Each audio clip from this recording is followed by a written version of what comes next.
जय हिंद बच्चों, welcome all of you. एक बार फिर आप सभी का स्वागत है।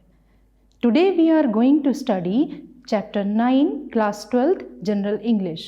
आज हम कक्षा 12वीं सामान्य अंग्रेजी का पाठ 9 पढ़ेंगे। बच्चों, यह एक मानव शरीर का चित्र है। आप देखिए, इसमें शरीर के विभिन्न अंग दिखाई दे रहे हैं। जैसा कि हम सभी जानते हैं, प्रत्येक अंग अलग अलग कार्य करता है। जैसे आँख देखने का कार्य करता है, कान सुनने का कार्य करता है, पैर चलने का कार्य करता है, इत्यादि सभी अंगों के अलग अलग कार्य हैं। इन सारे अंगों को एक ही अंग नियंत्रित करता है, एक ही अंग कंट्रोल करता है। जैसे कि एक कंप्यूटर एक साथ बहुत सारे फंक्शंस कंट्रोल करता है, उसी तरह हमारे शरीर में भी एक अंग है जो शरीर के अन्य अंगों को नियंत्रित करता है। बच्चों, क्या आप जानते हैं शरीर का वह कौन सा अंग है जो सारे अंगों को नियंत्रित करता है और उन सभी को निर्देशित करता है? सोचिए, वह कौन सा अंग है? जी हाँ बच्चों, वह है हमारा मस्तिष्क। मस्तिष्क ही हमारे शरीर का वह अंग है जो सारे अंगों को नियंत्रित करता है या सभी अंगों को निर्देशित करता है। तो बच्चों, हमारे पाठ का नाम है आई एम जोज ब्रेन। मैं जो का मस्तिष्क हूँ। This chapter has been adopted from a book I am Joe's Body written by J.D. Radcliffe। यह पाठ J.D. Radcliffe द्वारा लिखी गई एक किताब I am Joe's Body से ली गई है। लेखक ने एक प्रश्न किया है, Which is the most important part of our body? शरीर का सबसे महत्वपूर्ण अंग कौन सा है? And why? तो बच्चों, आप जान ही गए होंगे कि हमारे शरीर का सबसे महत्वपूर्ण अंग क्या है? मस्तिष्क। तो बच्चों, आइए जानते हैं कि कैसे। सबसे पहले हम अपने मस्तिष्क का ये चित्र देखेंगे। हमारे मस्तिष्क का आकार कुछ इस प्रकार से है। यह दो भागों में बटा हुआ है, left hemisphere and right hemisphere. Left cerebrum and right cerebrum, और इसका निचला भाग कहलाता है cerebellum. The brain is the most important part of the body. मस्तिष्क हमारे शरीर का सर्वाधिक महत्वपूर्ण अवयव है। This is the best computer of the universe. हम इसे कह सकते हैं कि यह ब्रह्मांड का सर्वश्रेष्ठ कंप्यूटर है। बच्चों, जैसा कि इस पाठ का नाम है आई एम जोज ब्रेन, एक तरह से लगता है जैसे मस्तिष्क ने अपनी ऑटोबायोग्राफी, अपनी आत्मकथा लिखी हो। तो आइए हम इसे मस्तिष्क के शब्दों से ही जानते हैं। Compare to me, other wonders of the universe pale into significance. मेरी तुलना में ब्रह्मांड के सारे अन्य आश्चर्य महत्वहीन हो जाते हैं। I am a 1.5 kilo mushroom of grey and white tissue of gelatinous consistency। मस्तिष्क कहते हैं, मैं एक जिलेटिन जैसी दृढ़ता वाले भूरे और सफेद उत्तक का 1.5 किलो का एक मशरूम मतलब कुकुरमुत्ता हूँ। My component parts are staggering in number. Some 30 billion neurons and 5 to 10 times that number of glial cells. मेरे साधक अंग अनंत हैं। जैसा कि आप चित्र में देख सकते हैं, ये एक दूसरे से गुथे हुए हैं। लगभग 30 अरब न्यूरॉन तंत्रिकाएं और इससे भी 5 से 10 गुना अधिक ग्लायल सेल्स हैं। And all this fitted into the crown of a size 7 hat, और यह सब 7 नंबर के हैट एक मुकुट में फिट हैं। आई एम जोज ब्रेन, मैं जो का मस्तिष्क हूं। But I am not just part of जो, आई एम जो। परंतु मैं जो का केवल एक अंग ही नहीं हूं, मैं स्वयं जो हूं। A brain is a man himself, his personality, his reactions, his mental capacity. मैं उसका व्यक्तित्व हूं, उसकी प्रतिक्रियाएं, उसकी मानसिक क्षमता हूं। He thinks that he hears with his ears, tastes with his tongues, feels with his fingers. All these things happen inside of me. Ears, tongue and fingers merely gather information. वह सोचता है कि वह अपने कानों से सुनता है, अपनी जीभ से स्वाद लेता है, अपनी उंगलियों से स्पर्श करता है।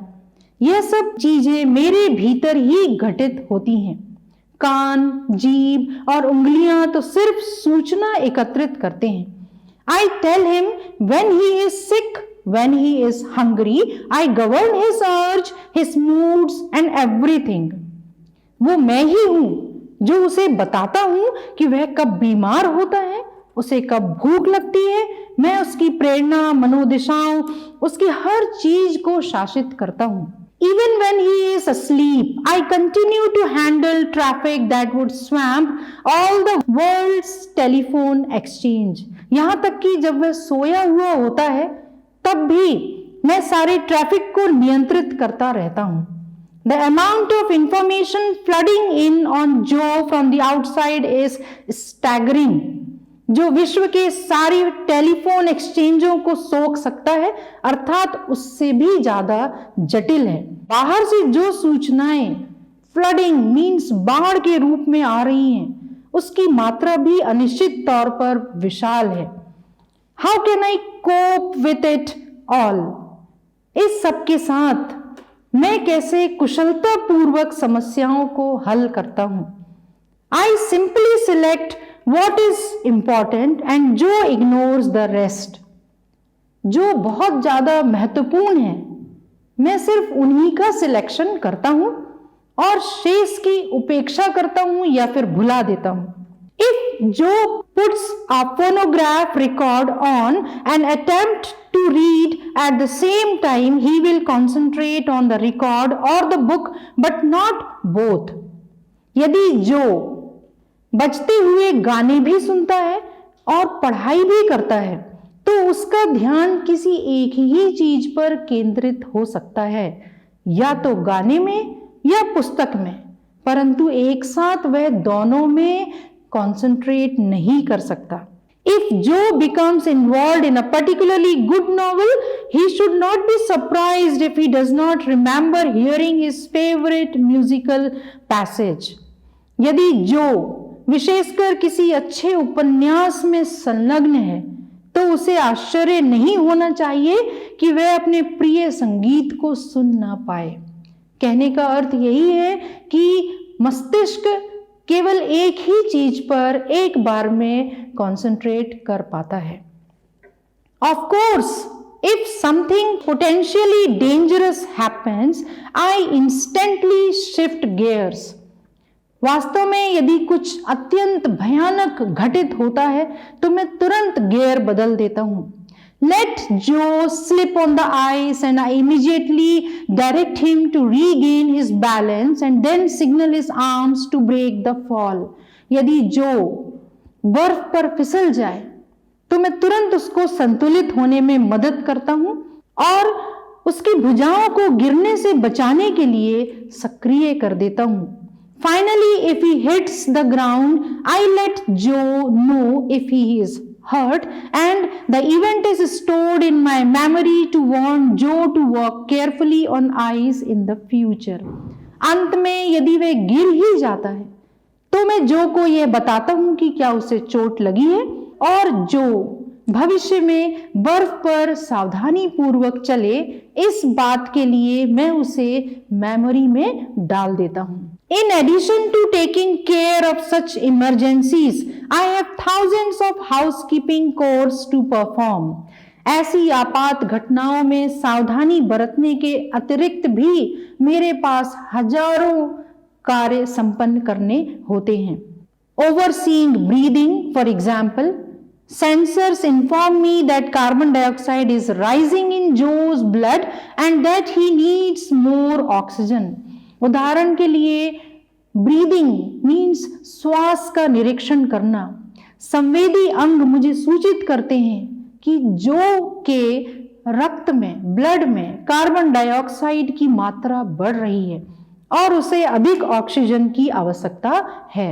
आई step up the breathing rate, timing the contraction and relaxation of chest muscles. मैं वक्ष की मांसपेशियों के संकुचन और विश्राम के समय के उचित निर्धारण के लिए मैं सांस की गति में वृद्धि कर देता हूं, जिससे कि शरीर में ऑक्सीजन की मात्रा बढ़ जाए। In thousands of such ways, I, baby Joe, in return I am piggishly demanding. इस प्रकार के हजारों कार्यों में मैं जो का ध्यान रखता हूं, तो बदले में मेरी भूख बहुत ही बढ़ जाती है।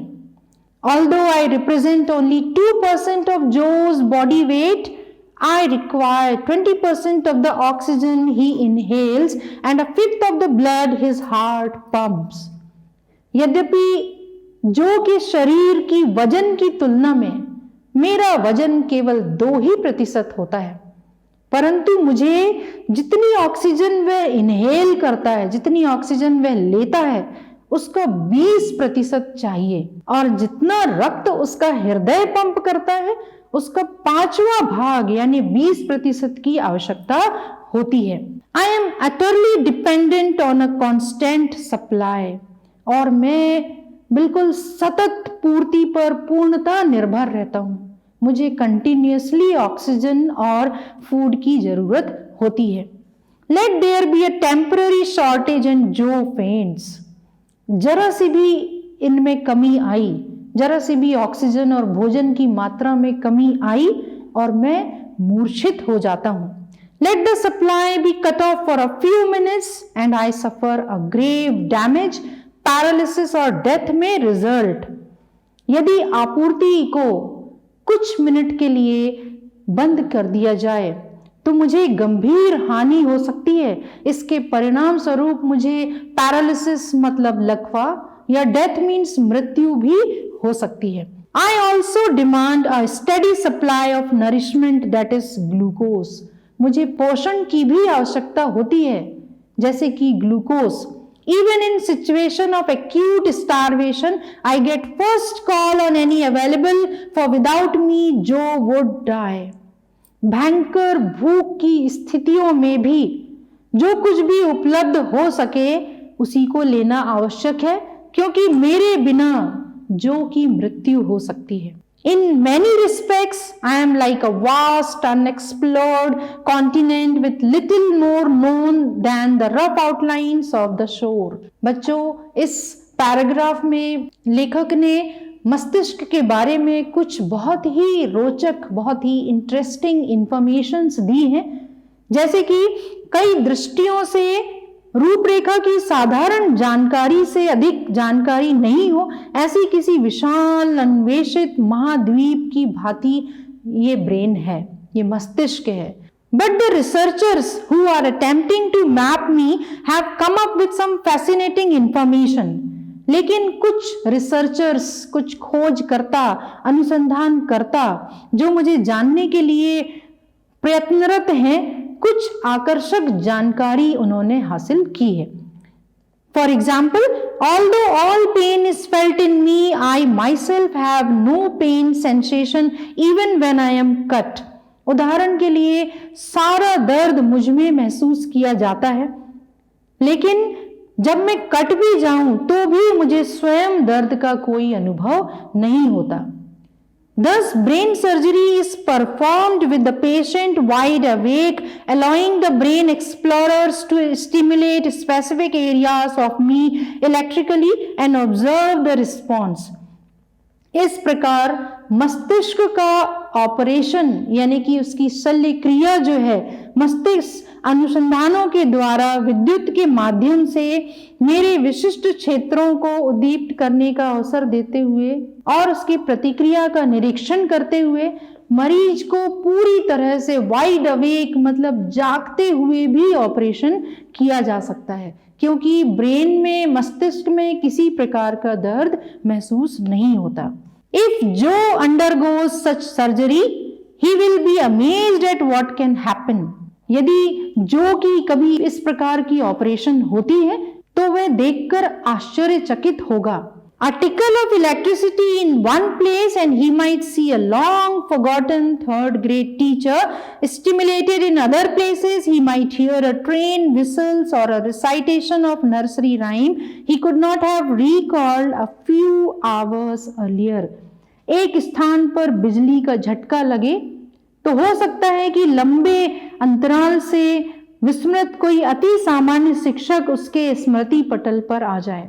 अन्य स्थानों को उद्दीप्त करने पर हो सकता है उसे ट्रेन की सीटी सुनाई दे जाए, या जो कुछ घंटे पूर्व जो नर्सरी राइम याद नहीं आ रही थी वह याद आ जाए।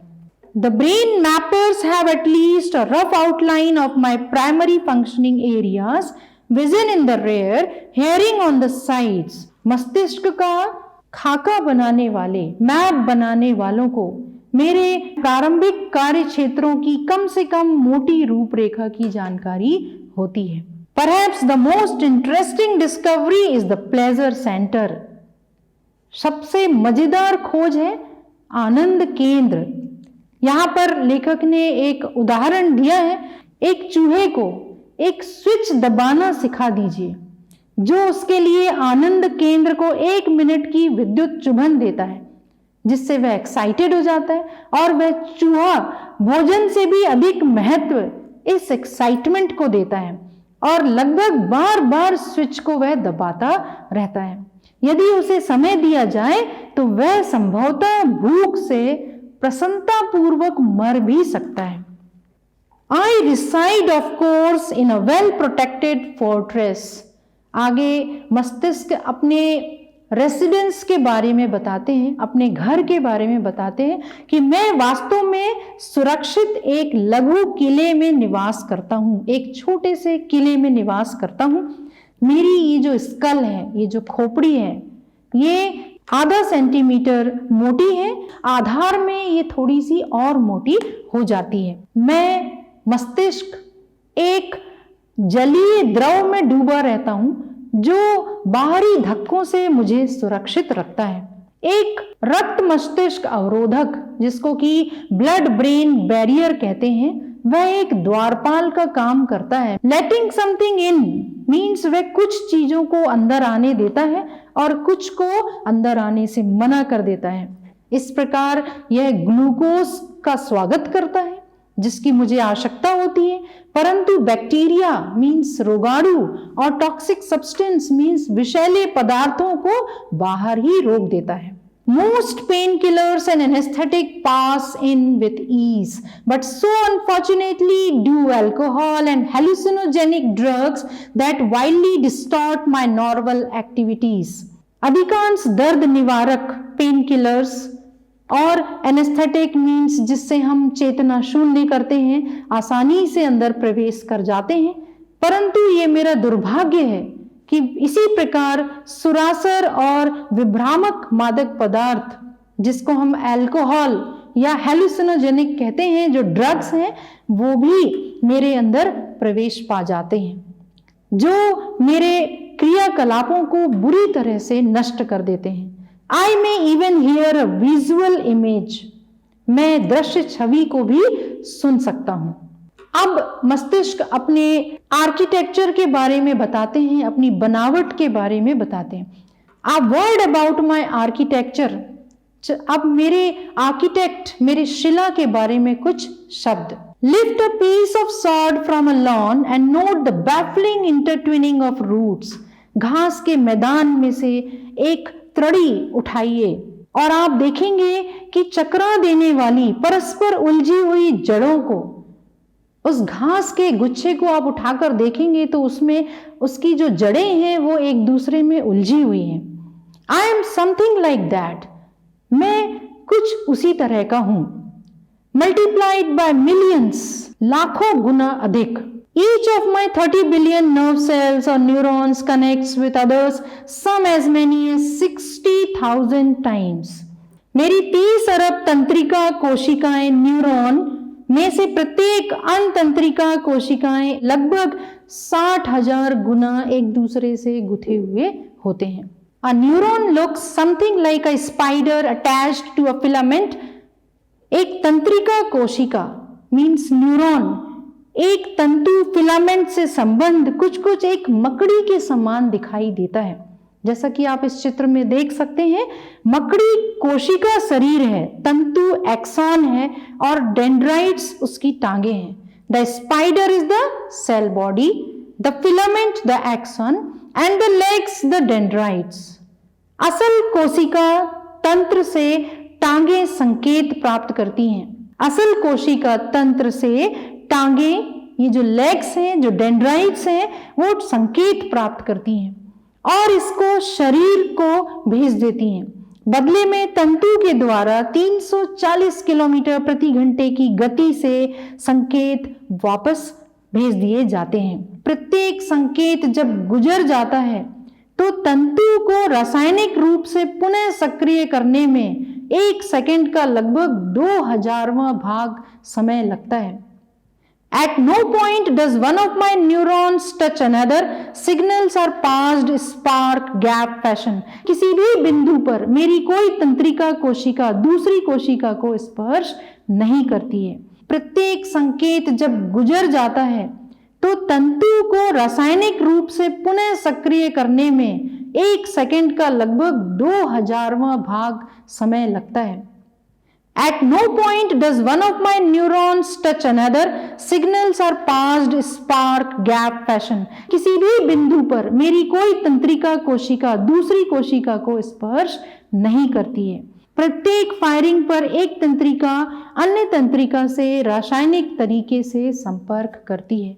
यह बहुत ही रोचक है बच्चों। मस्तिष्क जब भी किसी संकेत को भेजने या लेने का काम करता है तो इसके जो फिलामेंट्स हैं वो अपने आप को 1/2000 सेकेंड्स में रिचार्ज कर लेते हैं। इतने कम समय में वो रिचार्ज करते हैं। यहाँ पे एक इंटरेस्टिंग जानकारी ये भी है कि ये जो संकेत हैं 340 किलोमीटर पर आवर 340 किलोमीटर प्रति घंटे की दर से पहुंचते हैं। जैसे कि आपको किसी ने पिंच किया, वो जो संकेत है वो ब्रेन तक 340 किलोमीटर प्रति घंटे की दर से वहां की जो न्यूरॉन्स हैं वो ब्रेन तक पहुंचाएंगी और ब्रेन वापस उस संकेत को उस जगह को निर्देशित करेगा। उसी स्पीड से उसी तेजी से वो संकेत भेजेगा ताकि आप उस अपना हाथ जो है वहां से खींच लें। For all my versatility, I unfortunately never learned the wonders of reproduction. मेरे अंदर इतनी प्रतिभा होने के बावजूद मैंने कभी पुनरुत्पादन के आश्चर्यों को नहीं सीखा। जैसे कि दूसरे अंगों में होता है कि skin, liver, tissue, blood cells can be replaced after damage और लॉस। क्षति या विनाश के पश्चात, जैसा कि आपने नोटिस किया होगा, त्वचा, यकृत, उत्तक और रक्त कोशिकाओं का प्रतिस्थापन हो जाता है। They can be replaced. परंतु यदि मैंने अपनी एक कोशिका खो दी तो वो हमेशा हमेशा के लिए समाप्त हो जाती है। और 35 वर्ष की अवस्था तक जो यानी कि ह्यूमन बीइंग्स जो रिप्रेजेंट कर रहा है मानव शरीर को, ह्यूमन बीइंग्स प्रतिदिन 1000 से अधिक तंत्र कोशिकाएं नष्ट करता रहता है। 35 साल की उम्र के बाद मस्तिष्क के लगभग 1000 कोशिकाएं प्रतिदिन नष्ट होती हैं। With age I also lose wait.